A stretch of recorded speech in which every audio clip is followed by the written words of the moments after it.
scatters when you play the beat, A brainiac, in fact, Now press rewind. Welcome to Brainsqueezereactions. Myself, Mark Hector. What we reacted to now? Something very fucking different. Very fucking different. Okay, I'm trying to shake things up on the channel a little bit. It's not just always about the same things all the time. I want to try and react to some stuff which can interest other people. Now, if you know or do not know, I study human behaviors for a living. That's what I've delivered for a long time, man. 8 years, no, almost 9 years practicing it now. Fucking 16 plus years teaching. Fuck knows, I've stopped counting. A long fucking time. Okay, so people intrigue the crap out of me. If you want to find out more about that, check out my lives, the Brainsqueezereaction live sessions I've been doing. I think I've done about 5 of them now, where we've done long ass sessions where I talk about how you dissect into the human condition and understand behaviors on the different metrics and where you might sit on that, and so on and so forth. But anyways, I was sent a video to say dissect this one. And this is Inside the Mind of Jeffrey Dahmer. Now, I'm fully aware there's a Jeffrey Dahmer series on Netflix. I haven't started watching it at all. I'm gonna, but I need fucking time to be able to watch that. I know Jeffrey Dahmer is mentioned a lot in Eminem tracks, especially I think on the Relapse album. So I'm intrigued to know who this fucking psychopath is. Serial killer's chilling jailhouse interview. Inside the Mind of Jeffrey Dahmer. So this is going to be fun. Just to let you know, for those of you new to the Brainsqueezereactions, I'm going to fucking pause and I'm going to talk about it. It's a reaction and a discussion, numbnuts. So it means I need to pause and actually fucking talk about it. If you can't deal with that, fuck off. It really is that simple. Comment section is for love. It's not for hate. Haters, go fuck yourself. Let's go. Inside the Mind of Jeffrey Dahmer. I'm not sure I'm fucking ready for this. Ah, let's do it. Fuck it. Desensitize myself to it. I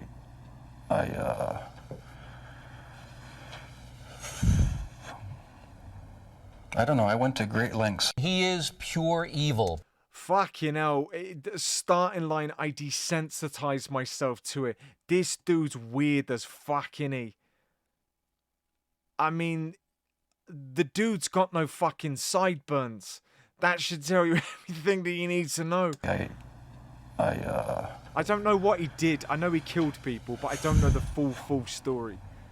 I don't know. I went to great lengths. He is pure evil, but you'd never know it by looking at him. But when you hear him, that's another story. His killing field was Milwaukee, and he got away with murder for more than a decade. But how could any of this happen? For the first He got away with murder for more than a decade. Fuck! time ever, Nancy Glass is here inside the world of Jeffrey Dahmer.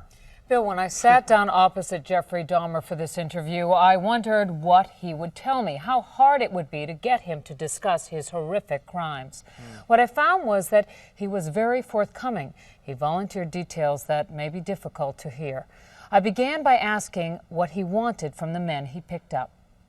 I had these obsessive desires and thoughts wanting to control them, to, I don't know how to put it, possess them permanently. And that's why you killed them. Right. Not because I was angry with them, not because I hated them, but because I wanted to keep them with me. And okay. There's something that I was looking at, stages of conflict, okay? Something I studied for a long time, and a lot of it comes from, conflict comes from a clash of personalities, emotional issues, and so on and so forth, and it goes all the way down to something called hidden agenda. Hidden agenda from unresolved issues from the past, obviously, but hidden agenda is the darker side. This dude is so... I mean, his body language is a bit tense, but he's being recorded and stuff like that. But this dude is just saying, like, I didn't kill him because I was mad. I did it because I almost wanted ownership. I wanted them to be there. That's fucked. You know, that isn't just killing them because of frustration or a sexual desire. Although there was some sexual things on that, only from what people were telling me about. That was brutal. But anyways, but what he's saying there is about ownership, possessing, having them as a possession that he owns.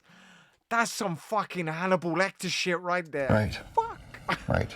Not because I was angry with them, not because I hated them, but because I wanted to keep them with me. And as my obsession grew,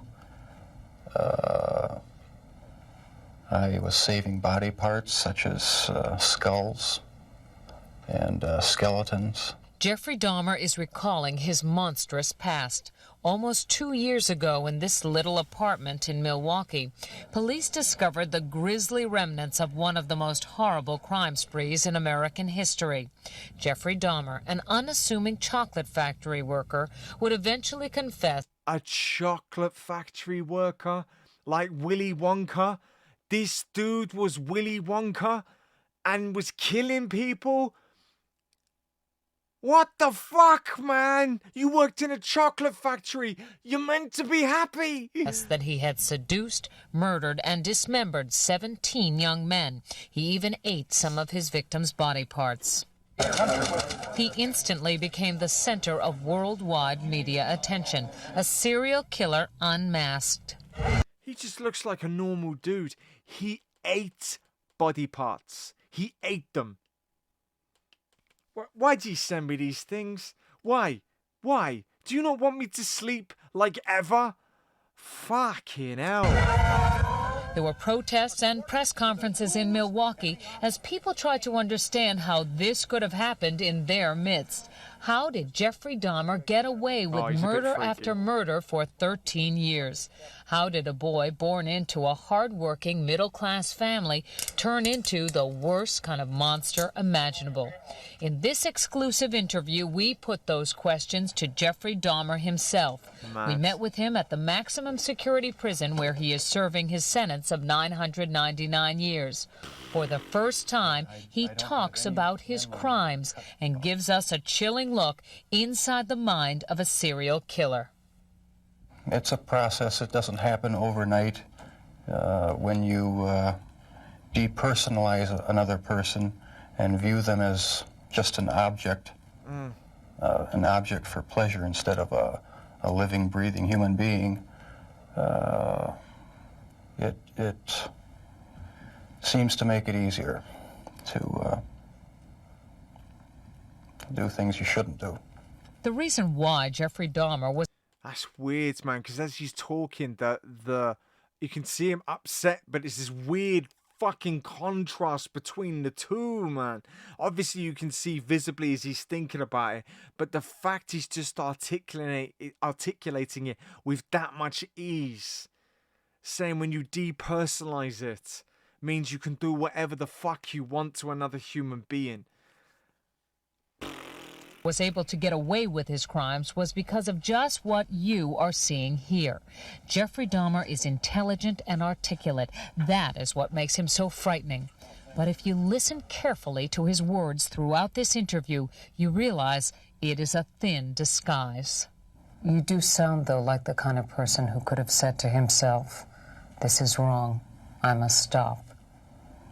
I always knew that it was wrong, but after the first killing was not planned. I was coming back from the shopping mall back in '78. I had fantasies about picking up a hitchhiker and taking him back to the house and having complete control and dominance over him. The hitchhiker's name was Stephen Hicks. Fucking hell. This dude is insane. So he was having fantasies about picking up hitchhikers and then controlling them. I mean, I'm all for a bit of fucking kinkiness control, like some Bill Burr shit going on.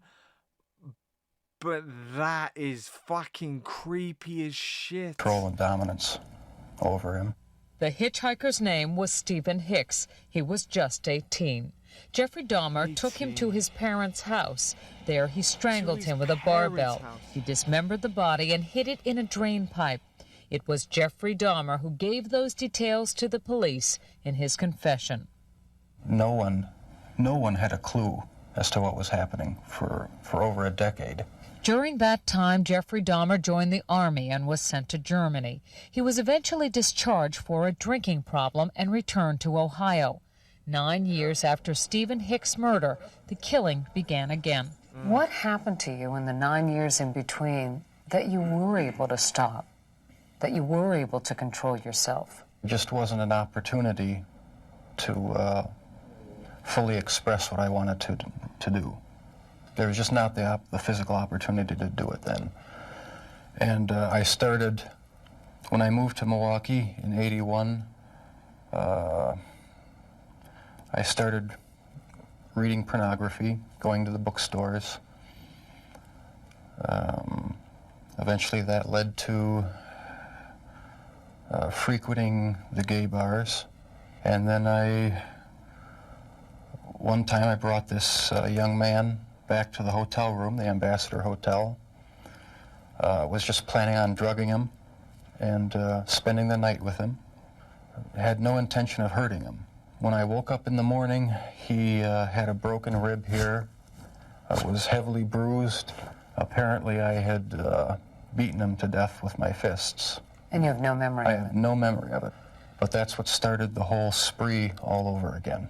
Fucking hell.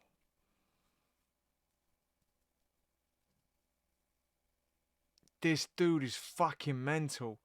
Absolutely mental. He cannot remember beating a grown man to death with his fists. And he's saying he doesn't remember. And this dude confessed, remember? This dude confessed. So this is all honest shit here. He's got nothing to hide anymore.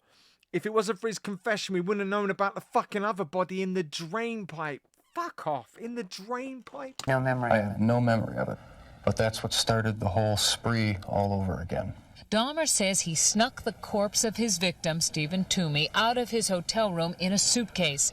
Then he took it to his grandmother's house, where he cut up the body and put it in plastic garbage bags. So mother's house first, then grandmother's house. Fuck him. Did he go to his cousins? These aunties on the next one? Fuck me. When you killed these men, afterwards, were you repulsed? Were you upset? Good question. No, at the time, Bad answer. it was almost addictive. It was almost a surge of energy. I wouldn't have to worry about any of their needs or anything. I just had complete control of the situation. But Jeffrey Dahmer was out of control. The urge to kill had overpowered him. As police later learned, he wasn't satisfied with his victim's death. He wanted more. Why did you photograph them? It was my way of remembering their appearance, their physical beauty. I also wanted to keep something. If I couldn't keep them there with me whole, at least I felt that I could keep their skeletons.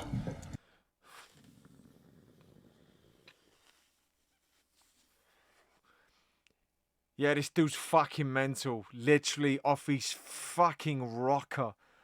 I need to watch that series. I need to watch that series to understand what the fuck happened here. He's saying he took photos of them as a memory, and if I couldn't keep them whole, at least I can keep the skeleton. But he said their physical appearance, their beauty, he refers to them as objects 24/7. He's saying them and appear. It's just that they're not people to him. They're nothing. And the coldness as he's saying is fuck. Whole, at least I felt that I could keep their skeletons. And I even went so far as planning on setting up an altar with the 10 different skulls and skeletons. And what was the purpose of the altar going to be? As a sort of memorial. A point where I could, I don't know. It's so bizarre and strange, it's hard to describe. A place where I could collect my thoughts and feed my obsession. When the bodies were still in your apartment, Bodies. there was no time when you would see them and say, this is grotesque, what have I done? There were times There were times, but the compulsive obsession with doing what I was doing overpowered any feelings of revulsion. This man with a That's fucked up, man. That's fucked up when there was bodies still in there. There's bodies still fucking in there. Fuck, did he bring other people's home where there was still dead bodies there? That's the question I have in my head. Did he bring people home whilst there was bodies there? Fuck, this dude's nuts. Don't ask me what animal they lead with. For those who don't know what I'm talking about, go watch the lives. Because I'm trying to figure this out in my head. I don't know if this is someone that's leading with all four. Do you remember when I said where someone leads with all four, they're a fucking serial killer? Okay? I said to you that you're fucking mental. Emotional issues, direct issues, creative, you know, this want to do stuff weird, the logical Hannibal Lecter vibe. You've got every animal going. You've got everything going there. Owl, rhino, hyena, dolphin, everything's there. Fucked though. The negative side of all four. Fuck me. quiet, almost shy demeanor became a master manipulator who was able to lure strangers he met at gay bars to his apartment. He was even able to con the police into returning a 14-year-old boy to him after neighbors called 911 upset that the child was in the street naked and bleeding. Dahmer convinced the police that he and the boy were simply having a lover's quarrel. It's an intoxicated boyfriend of another boyfriend. Well, how old was this child? It wasn't a child, it was an adult. After the police left, Jeffrey Dahmer murdered that boy, Conorak synthesomphone. This man says he had a near-fatal encounter with Jeffrey Dahmer. He wanted to take some picture of my back. He hit me with a rubber hammer on my neck. He was lucky to escape because by then the killing had become almost routine. Before you went out to pick up the man, was there any kind of ritual you went through? I'd go to the nightclubs, drink. Fuck off for a minute. I need to rewind. So a young boy was naked and bleeding outside in the street, and he managed to convince police to give him back to him and said it was just a lover's quarrel. Had become almost routine. Before you went out to pick up the man, was there any kind of ritual you went through? I'd go to the nightclubs, drink, watch the striptease shows, and if I didn't meet anyone at the bars, I'd go to the bath clubs and meet someone there, offer them money, and we'd go back to the apartment. Have a few drinks. I'd have the sleeping pill mixture already prepared. Person would drink it, fall asleep, and that's when they would be strangled. Watching the movie Exorcist 3 was also part of his ritual. It put him in the mood for murder. I felt so hopelessly evil and perverted that I actually derived a sort of pleasure from watching that tape. Did you like feeling evil?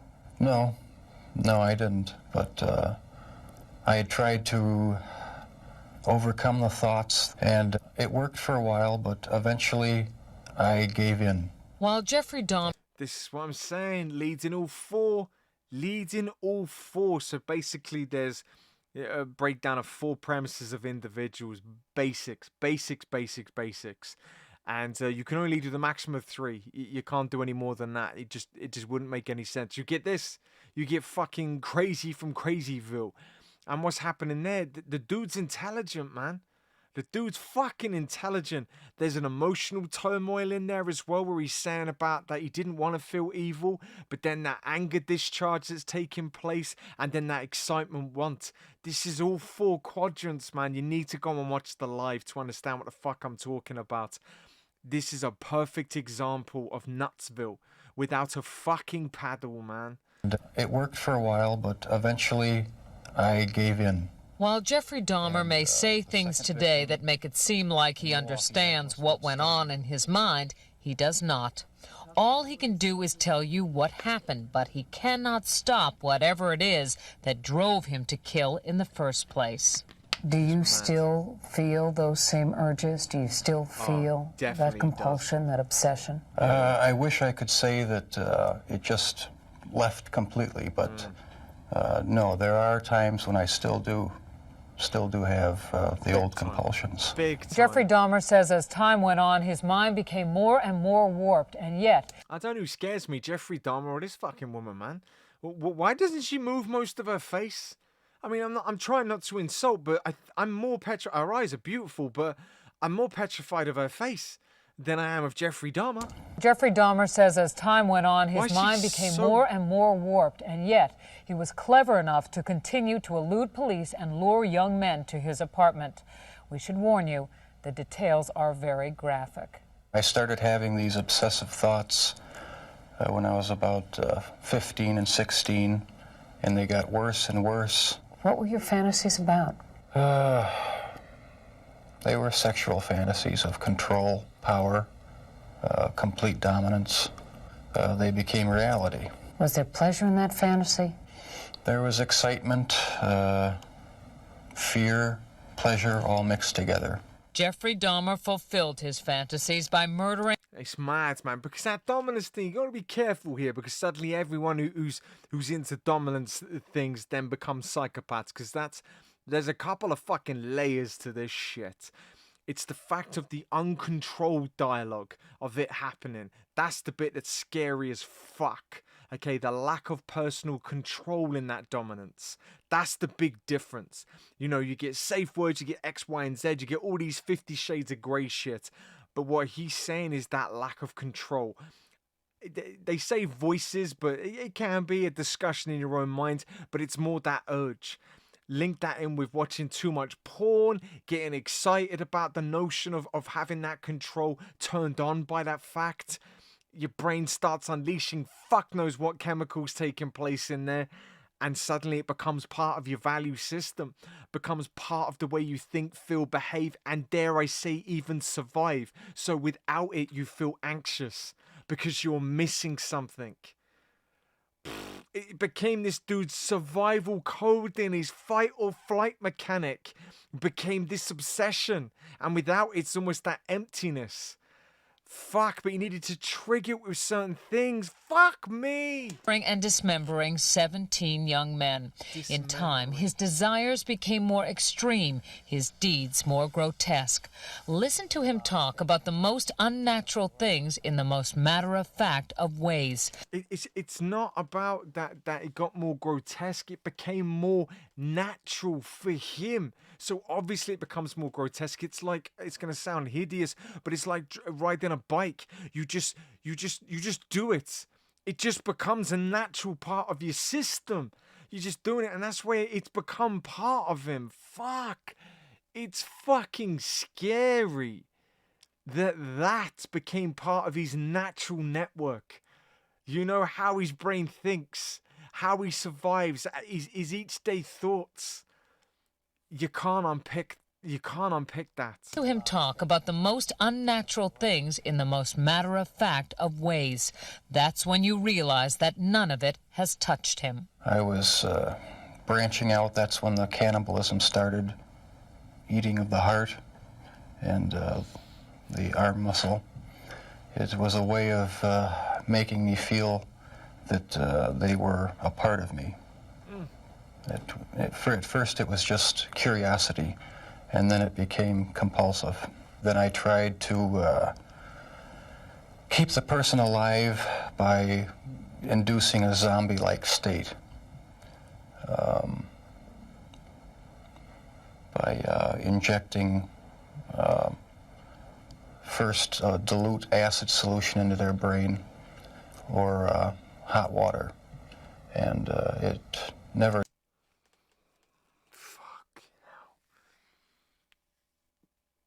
Jesus, fuck me.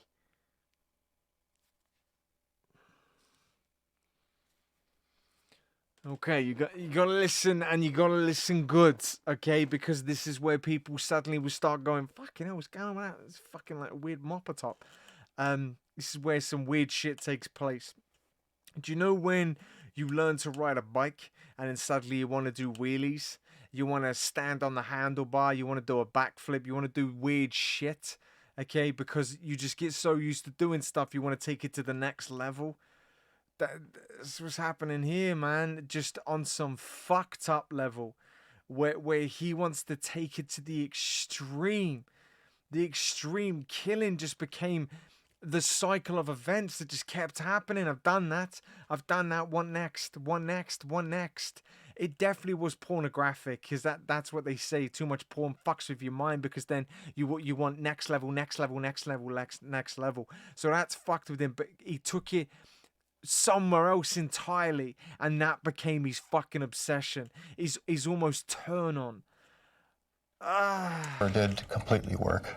Could someone like Dilute acid solution into their brain, acid solution, or hot water, and it never did completely work. Could someone like you be stopped? Could you be helped? No, I was dead set on going with this compulsion. It was the only thing that gave me any satisfaction. He became so warped by his evil impulse. Told you, satisfaction became a sexual fantasy. Told you, it just became his porn. That's what it became, and then it just got extreme. That he even took a victim's head with him to work at the Ambrosia chocolate factory. I kept the mummified head and skull of one of the victims in a carrying case in my locker at work. Were you almost flaunting it? Yes, but that's how strong the compulsion was. That's how bizarre the desire was. I wanted to keep something of the person with me. Jeffrey Dahmer exhibited some disturbing behavior early on. He began drinking heavily as a teenager, dropped out of college, was arrested. Are we just gonna skim over the fact this dude took our fucking head into work, and he's saying it was part of his obsession and it needing to be near to him? Why'd you send me these things? Seriously, why'd you do that? For indecent exposure, disorderly conduct, and fondling a 13-year-old boy. Tragically, one of his murder victims would be that boy's brother. Do you know what started it? Was there any kind of incident that you can remember? To this day, I don't know what started it. And the person to blame is sitting right across from you. That's the only person. Not parents, not society, not pornography. I mean, those are just excuses. His macabre No, I think he's saying not pornography, and there has to be something. There has to be. I'm sorry, you don't just wake up a psycho. Either there's a cycle of events that have taken place. Sometimes it's genetic, sometimes, but even then, things have to trigger that. He says it's not pornography, but listen to the backstory of what he was doing. He said he was watching porn, he was watching that, it became that obsession, then he wanted to take it further, then he wanted to do the next step. So unfortunately it is, yeah, he's right, it definitely is himself to blame 100%, because, you know, you can make the conscious decision, but he took it to that extreme. But what you've got to remember, you have to remember this, is that we're all fucking bloodline to some fucking psycho at some point. Do you honestly think that 300, 400, 500 years ago, you don't have an ancestor that's fucked? Way before laws were invented, maybe longer than that, 1,000, 2,000 years, before laws were there, before you could do whatever the fuck you wanted? Do you think everybody was playing nice in that era? Is that what you honestly think? If you do, you're fucking deluded. You're absolutely fucking deluded. If that was the case, then laws wouldn't need to exist. There wouldn't need to be that, because evolution would have continued and we would have been happy-go-lucky people. Just imagine the shit that went down. Okay? And there's a DNA backstory that's triggering some shit like this in this dude. Everyone's one step away from being a psychopath. The difference is selection. You don't do it. but every so often there's a trigger that flicks, and then bang, someone can't turn that light switch off, and that's what you get. You cut your sideburns off. 14-year crime spree finally ended when this man, Tracy Edwards, brought the police to the infamous apartment. Like the others, he had gone there with the promise of money. He was listening to my heart, because at a point he told me he was going to eat my heart at that point. I hit him, and I ran. What was the turning point for you that made you suddenly realize that you had done something terribly wrong, something you should be sorry for? It was the night of the arrest. I have no memory of what happened during the 6 hours before the last victim ran out of the apartment. I heard a knock on the door, and the police were there with the last victim. They asked me where the key was to the handcuffs. My mind was in a haze. I sort of pointed to the bedroom, and that's where they found the pictures. And they yelled, "Cuff him." And I was handcuffed. And it was just the realization that there was no point in trying to hide my actions anymore. The best route was to help the police identify all the victims and just make a complete confession. When it was revealed that most of the victims were black or homosexual, people in Milwaukee were incensed. Many felt that was why he went after them and why the police didn't seem to care when their families reported them missing. 10 of your 17 victims were black. Were they racially motivated? It was not racially motivated. It was not sexual preference. It was just to find an obsession with the best-looking young man I could find. While you just heard him say that his sexual preference had nothing to do with the killings, he has not come to terms with his homosexuality. Yeah, that's the most intelligent thing there is about the fact that there is something there, because he went, it's not, and then he said the best looking, but again, he's fucked. So he's not a fucking, he's intelligent, aka he's not thick as horse shit, but he's still nutty as a damn fruitcake, so let's not forget that fact. I don't think he's racially motivated. I just don't get that. And even then he's quick to, but I understand why communities would think that. But that doesn't equate for the police's lack of wanting to investigate and so on and so forth. I can't speak for that because I haven't seen it. I need to understand their fucking role in that. Obviously, he's the main fucking contender, but if they're not following up on certain things as well, what a mess. Never understood it. There was no use trying to fight it because I couldn't rid myself of it. It was too powerful and persistent. Do you dislike it? Yes, it's caused a lot of problems for me. A lot of conflicts and unanswered questions. The conflicts remain with him, and so do his compulsions. But in prison, he finally cannot act on his savage desires. If you were out on the street now, would you still be committing the crimes? Yes. Probably. If this hadn't happened, there's no doubt I probably would be. I can't think of anything that would have stopped me.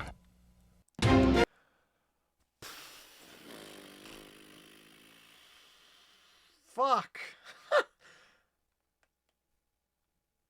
I mean, seriously, why do you send me shit like this? Why? You know that I'm gonna be curious, and I'm gonna fucking watch it, and I'm gonna talk my shit over the top of it.